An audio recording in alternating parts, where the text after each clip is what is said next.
আৰক্ষী বিষয়া বিজয় দুৱাৰাৰ নেতৃত্বত চলিছে কি আৰক্ষী বিষয়া নহয় যেন মাফিয়াৰ চৰ্দাৰ মহানগৰৰ হাতীগাঁও থানাত বাহু পাতিছে এজন আৰক্ষী বিষয়াই নাম বিজয় দুৱাৰা নাম যেনে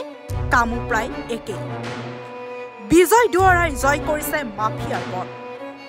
এক প্ৰকাৰে হাতীগাঁও থানা এলেকাৰ মাফিয়াৰ মাজত এখেত চৰ্দাৰ হৈ পৰাৰ অভিযোগ উত্থাপন হৈছে আৰক্ষী জনসাধাৰণৰ সুসম্পৰ্ক অটুট ৰাখিবলৈ প্ৰতিপল অসম আৰক্ষীয়ে সদায় প্ৰচেষ্টা অব্যাহত ৰাখিছে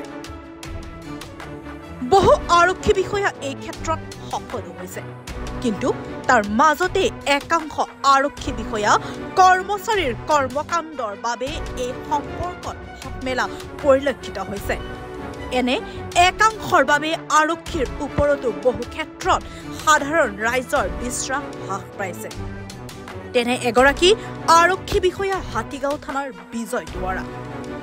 হাতীগাঁও থানাৰ আৰক্ষী বিষয়া বিজয় দুৱাৰাৰ কি সম্পৰ্ক টিৰ মাফিয়াৰ সৈতে সিন্ডিকেট মাফিয়াৰ সৈতে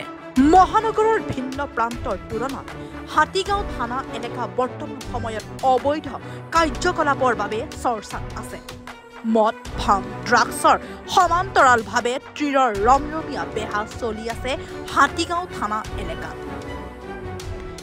হাতীগাঁও থানা আৰক্ষীৰ চকুত নপৰা অবৈধ কাৰ্যকলাপ এনি ভাৰত 24 দেখুৱাই দিছে তাৰ পাছত কোনো গুৰুত্ব দিয়া নাই হাতীগাঁও আৰক্ষীয়ে পুনৰবাৰ হাতীগাঁও আৰক্ষীয়ে দেখা নোপোৱা এই দৃশ্যটো এবাৰ দেখুৱাব বিচাৰিছো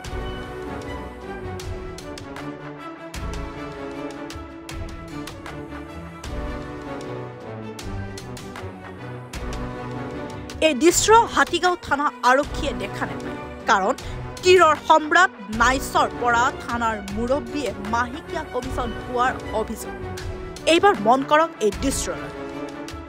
এই দৃশ্য হাতীগাঁও থানা আৰক্ষীয়ে দেখা নাপায় কাৰণ এই অবৈধ বাছ ষ্টেণ্ডৰ সিন্ডিকেট চলোৱা প্ৰশান্ত চিৰাজ